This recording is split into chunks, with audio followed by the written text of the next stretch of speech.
السلام عليكم. هو يعني ايه تسويق؟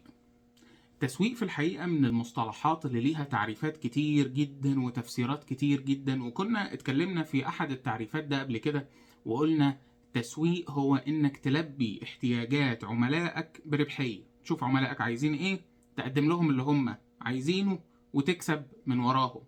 من التعريفات برضو المشهورة والشاملة للتسويق هو انك تعمل وتتواصل وتوصل منتج او قيمة للعميل بمقابل.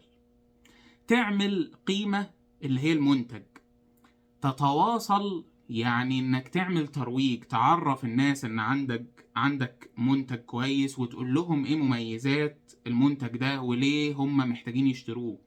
توصل المنتج يعني انك تقدم لهم الحاجات اللي انت وعدتهم بيها في الترويج وتاخد من وراهم مقابل. لو عرفت تعمل العملية دي يبقى انت كده عملت بيزنس فعلا وعندك تسويق ناجح. سلام عليكم.